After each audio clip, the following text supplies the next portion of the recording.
Welcome back to another episode of Boots on the Ground, where we discuss Israel's politics, wars, and identity. Today, I am once again joined by Haim Brenner, and we will be discussing leadership and critical decision making, what that looks like with respect to the current crisis around the trapped terrorists in the Rafiah tunnel, and Israel's military and diplomatic coordination with the United States. But first, as always, we want to thank our partners here at the Jerusalem Media Group and our sponsors, BeThereIsrael.com. For all your Israel celebrations and commemorations, BeThereIsrael.com provides live streaming of events here in Israel to you and your families and friends around the world. And always remember to like and share and subscribe so you can see more of the show. And now, on with the show. How you doing, Chaim? I'm doing all right. How are you? Great. Welcome back again. It's your second appearance. It is. Second of many more. And let's get right into it. What are we talking about today? So today we're going to talk about the crisis of leadership going on in Israel and use specific examples of things going on now as case studies as to what is being done, what could be being done, and what should be being done. Okay, so let's get to our first example. We're going to be this story of 200 trapped terrorists in a tunnel in Rafiah.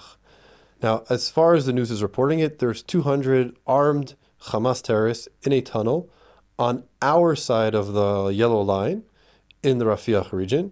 And the army has basically blockaded them in there for now. And there's negotiations as to whether we're going to allow them out, we're going to disarm them on their way out, or we're just going to fill the tunnel with cement and let them be there for eternity. So how would this reflect back on leadership in Israel? So essentially, we have to come to a point where a decision has to be made.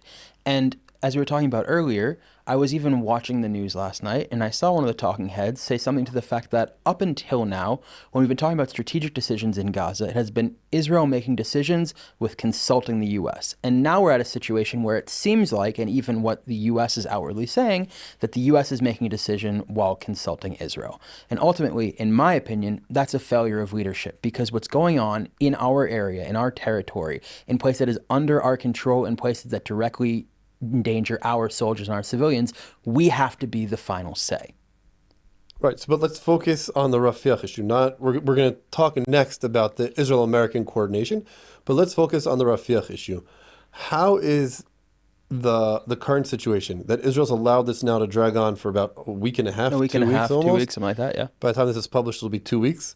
How is that a reflection on either poor leadership and poor decision making, or is it an example of very responsible leadership and decision making? I mean, in my opinion, it's an example of a lack of decision making. It's kind of been kicking the can down the road. Instead of saying once and for all, okay, we're willing to let them go under these terms and setting very clear terms for what we're willing to do, or saying, no, those are terrorists that have been fighting our soldiers that are inside the area that under the ceasefire they are not allowed to be. If they are there, they're marked for death and that's it. And the lack of making that decision is just kicking the can down the road. Now, there might be a good argument for a way to get them out that could benefit us. I think up until now, there was discussion about maybe if they were able to bring back the body of Adar Golden, that we would be willing to make concessions. But I haven't seen that happening. And frankly, I don't think that would have been a good deal. I think that him coming home should have had nothing to do with any terrorists that are still trapped in places that they shouldn't be. However, our lack of decision to actually do something, to actually act, is probably the single most dangerous thing. Because as you well know, in any war, the most dangerous time is ceasefire. Ceasefire is when the most things happen, the most events unfold, and the most danger is afoot because in theory, you're supposed to be, and I say this with quotes, safe. As of right now, we have people that are a clear and direct threat to our soldiers in the area that our soldiers are, and we are not doing something about it. So again, it's a lack of leadership. You're saying that the lack of decision making shows a lack of leadership. So if that's the reality today, there's a certain standard of leadership that's expected of us as soldiers.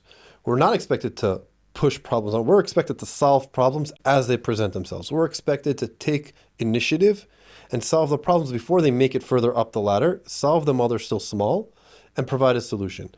The argument could be made that here there's a diplomatic opportunity. Let's play it out over time and see what diplomatic opportunities present themselves for us to solve this. That argument could be made. But what would real leadership, right now, what a real leadership, a real decision look like, in your opinion? In my opinion, A real decision would be exactly one of those two options that I just said, either saying, no, this is a violation of the agreement we made. We are going to operate the way we said we would. As part of the agreement of the ceasefire, any armed Hamas terrorists that cross the yellow line are dead. That would be a decision. That would be leadership. Or coming forward with, you want these people out of there? Fine. We need to get A, B, C, and D. And if there is even one of those demands that are not met, the other option is what happens next. That would be leadership. Leadership would be making a decision. Kicking the can down the road is not leadership. Okay, so when we look at that as an example, we're talking about the political leadership, of course, because the army can't, this isn't a decision for the army to make. The army presents options of how to solve the problem, and the politicians have to decide whether it's the Minister of Defense, or in this case, the Prime Minister himself, has to decide what's next. So political leadership, we've always been presented, at least in Israel, it's always been presented to us that there's this idea that vagueness and a gray area and not making a decision is an opportunity. There's an opportunity, there's a political opportunity here. We can take advantage of the situation. Let's not act hastily. I think Israel, for a long time, has been in a crisis of political opportunism, deciding to go after potential opportunities instead of realistic options on the table. I think it's part of the reason why getting to a hostage deal took so long. I think it's part of the reason why decisions being made on October 7th and immediately afterwards took so long. I think it's why you can see everything that played out with the attempt at the judicial reform, overhaul, whatever you want to call it. People look far too in depth at what they can gain from a potential opportunity without looking at the consequences of trying to drag it out. I think there's a lack of understanding of the consequences of not making decisions. And this kind of plays into our experience. Combat soldiers on the ground, we have to make a decision in the moment. It's life or death. Now, I understand that doesn't apply to big picture decisions. But if you kind of put things over a wider timeline, for me, waiting 3 seconds to decide whether to open fire, to throw a grenade, is maybe the same as a politician or the entire political system or the defense ministry as a whole, waiting 3 weeks to make a decision instead of making it in 3 days with the information that's already there. The information isn't changing. Maybe new opportunities will arise, but that's a maybe. And the question is, what are we risking while that maybe is going on? Exactly. Not only what are we risking, what does that indecision tell our enemies? It tells our enemies that we're not so sure of ourselves, and tells our enemies that we could be bought. There is a deal to be made. When in reality, we should be transmitting to our enemies, there's no deal to be made. The deal was made already. You're not living up to your side of the bargain, or you failed at it, and now the consequences for your actions exist. And consequences, at least from parenting, the consequences have to be very close to the disobedience, I would say. Otherwise, it loses its effect. But now let's look at the bigger picture, because again, it seems like everything boils back down to the Israel-American relationship coordination that we have now in Gaza. And that it seems, at least from what I can tell, the excuses being made have to do with the Americans aren't giving us permission. The Americans are guiding us, or they're asking us for different things. We can look at that in light of the situation in Rafiah. We could also look at that in the Americans pushing to have countries like Turkey and Qatar involved in an international security force in Gaza and involving our enemies around the world in protecting us. So let's shift our focus for a minute now to the Israel-American relationship coordination, or you want to call it. How do you see it? So, having grown up as an American and becoming Israeli, I've always appreciated the relationship. There are clear parallels. We clearly share values, we share ideals, we share a way of doing things. Obviously not in the big picture, because the American military is the arm that stretches around the world, and we deal with our own stuff, or our own backyard, our own home. But what has always been the case in the past, what has always been the historical precedent for the way we operate, this allyship, this partnership has worked, is that America supports us. We let them know what we're doing. The concept was called no daylight. I know daylight sounds like a good thing, but it doesn't. Daylight is the concept. There is something that one side doesn't know. We've always operated on no daylight. We let them know what's going on. We don't do things without letting them come in blind. We don't want to blindside our friends, but it's always been our decision. And what's been happening, and what I believe is as a result of our indecision, of us kicking the can down the road, is that the leadership in America now lost patience with that and said, fine, if you're not going to handle your business, we will. And I think as an independent sovereign state, that cannot be acceptable, especially as a state that most of the world would just as happily see wiped off the map. The second we give up the final say in our own actions, we are setting the wheels in motion for the person that comes along next who does not have the affection for us that the current administration has, to allow us to be so weakened to the point that we can be destroyed. And that is not an opportunity we can ever give the world, because they will take it. And a perfect example of that is when Trump came into office, he basically told Netanyahu that you guys have 30 days, do whatever you want. Finish this, you've got a month, finish it. And when Netanyahu did basically nothing for 30 days, it was only then that Trump came in and said, okay, now there's a Trump plan. You guys had 30 days to do and create whatever reality you wanted on the ground, to do whatever you wanted militarily. At that point, Netanyahu could have called up every reserve soldier, done whatever he wanted. He had the full backing. And after 30 days where he did nothing, Trump said, okay, I gave you 30 days. You didn't do anything with it. Now I'm coming in, I'm going to force what I want on it. And then the reality shows in that the American interests, while very close, are not always the same as Israel's interests. America has interests that are very much broader. They're different in America's best interest, and Israel's don't always line up exactly. They run parallel, but they don't necessarily touch. And that I agree. The interests run parallel to each other, Right. but they don't necessarily come together. I think that exactly plays into what you're saying of that would be a failure of leadership. At the end of the day, if you're in a job, forget if I'm a soldier, if my job is to clear this room or this floor of a house, and I, for whatever reason, just stop at the door and won't go in, at some point, my officer is going to be like, all right, no, you're back, next guy up, this isn't working. And the failure of action is a failure of leadership. It's a failure to make a decision. For example, when I don't remember if it was the Trump administration or if it was Israel, that said you have 72 hours to give back all of the hostages that are still there alive and dead. And we're what, 4 weeks past that, 3 weeks past that now? 4.5 weeks already. All right. So yeah, it's the longest. Either way, by the time this is published, it'll be 4 or 5 weeks. It's okay. Exactly. So the longest 72 hours that's ever happened in the world. And that just puts us in a situation where, one, it looks like we don't stand by our word, which even when we do want to project strength, it won't be taken seriously. And two, it makes us look inept. It makes us look like we don't have the ability to project the strength that we want to, that we need to. And the fact of the matter is, we have the ability. It's there. But the decision not to use it, that's really a deep-seated problem. It's a deep-rooted problem. Right. So again, we get back to that same problem where there's a famous saying in Hebrew is "Mashal rim mikan lo rim misham." What you see from here, you don't see from there. Every commander likes using it in the army.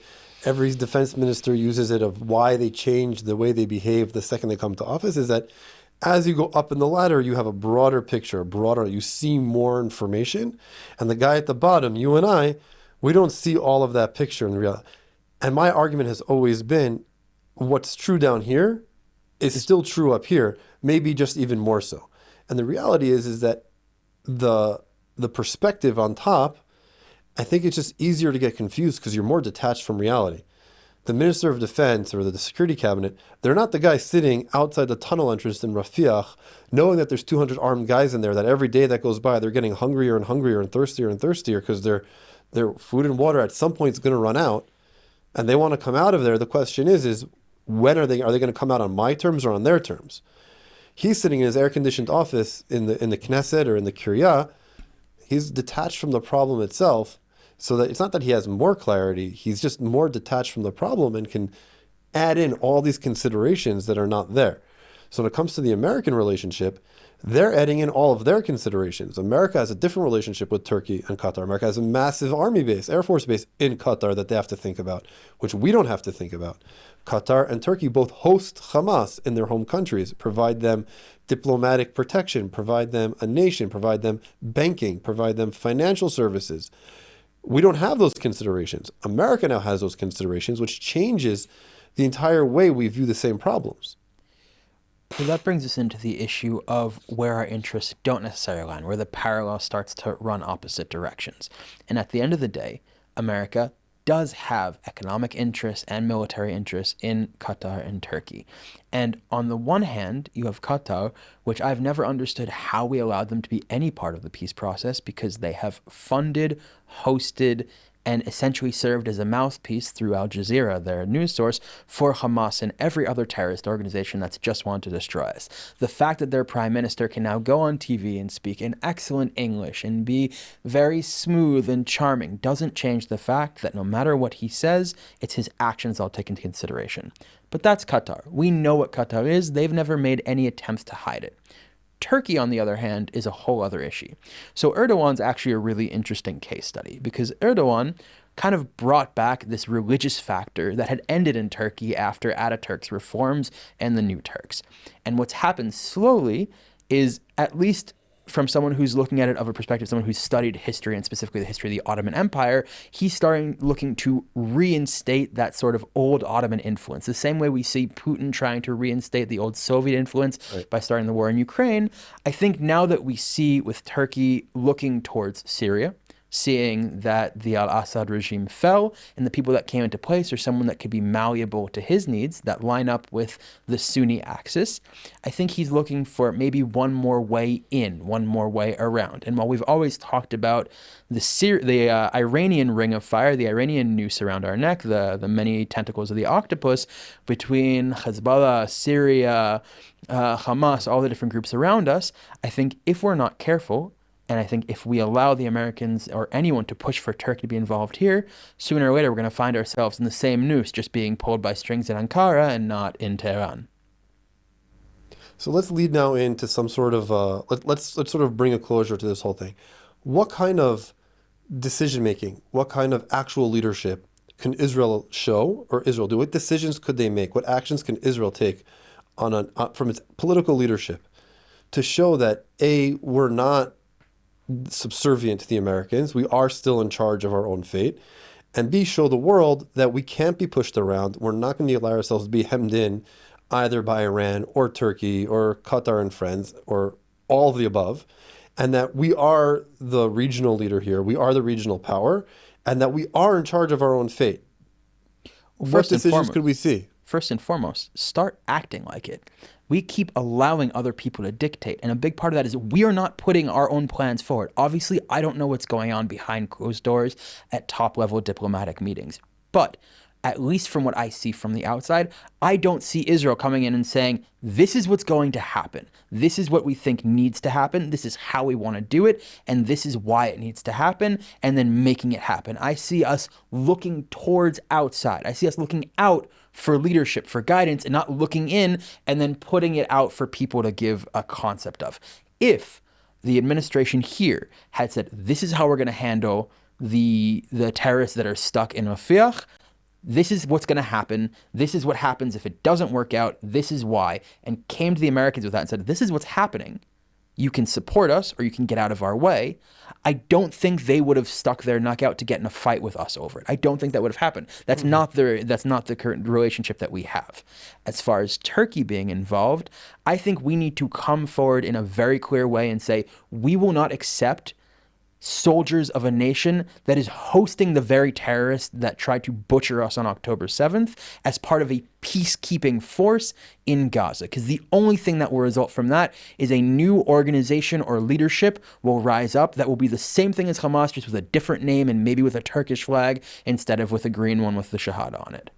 Right. So I'm saying, which we've been saying since the beginning of the war, is we were expecting our political leadership to present a real plan of what's next, where we're going, what it's going to look like, and then to develop that reality.